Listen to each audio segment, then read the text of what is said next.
Hello and welcome to Ecodhara. By now you already know what KonMari method is all about, how to declutter our clothes using that, and now you have more or less your keep pile ready. If you don't have any idea about the KonMari method or the clothes decluttering, please have a look at the videos linked above. The first video is about what is the KonMari method and what are its general principles which are applied when you are doing the decluttering of house. And the second video is about clothes decluttering, how to do decluttering of a clothes section. Once you have seen all those and once you have done decluttering of your clothes, you already have a keep pile ready. That means you have the clothes ready that you want to keep. The next thing is to arrange them or store them in such a way that they do not create any clutter, or even if the clutter happens by any chance, it can be brought back to its original position really quickly. So for that, KonMari has a specific way of storing the clothes. Our regular method of storing the clothes is to stack them in a pile on top of each other, like they do it in shops or malls, let's say.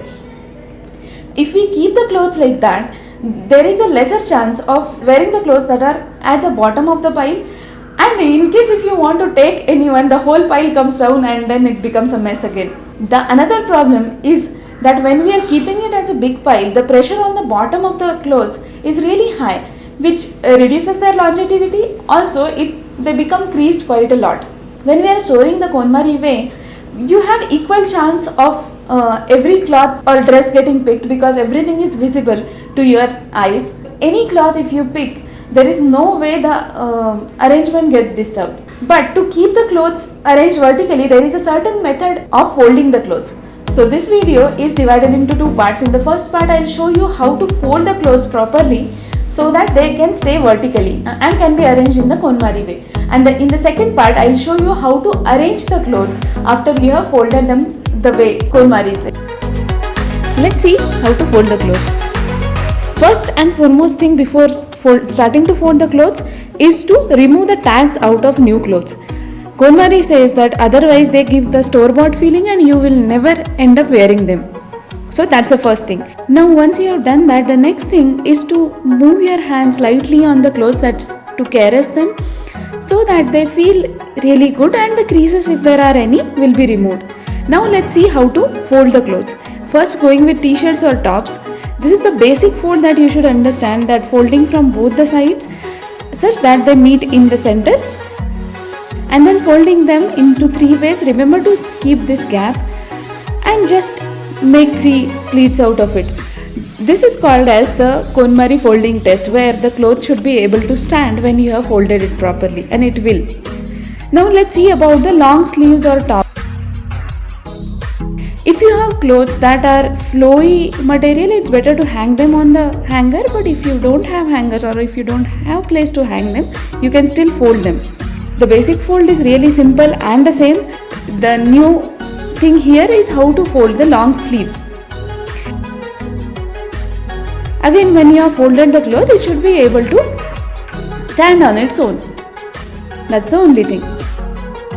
Moving on to shirts, generally gents shirts mostly have the tight collars that need to be standing properly. So for that, it's better to fold the sleeves like this.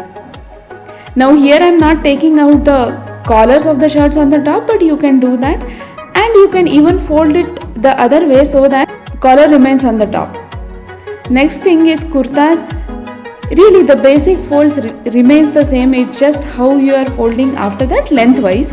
That's the only thing that matters. I never fold clothes so nicely, caressing them whole time. I generally wash clothes 2 days a week, and to fold the whole laundry of clothes of mine and my husband's, it takes me hardly 10 minutes or 15 minutes, so it's not a big deal really.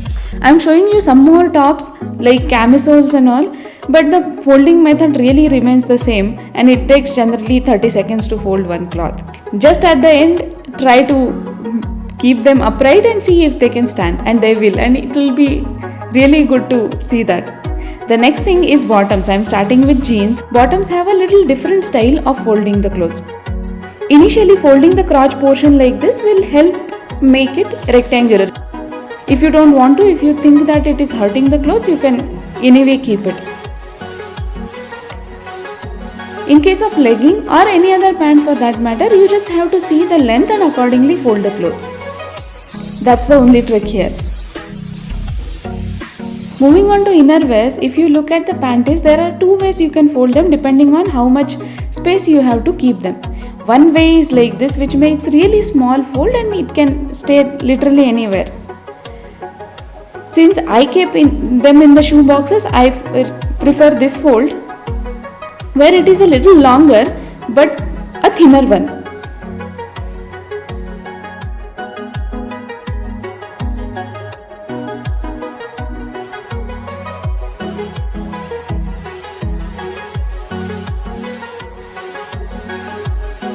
In the next video, I will show you how to store your clothes, your shoes and your bags as well. Till then, bye bye.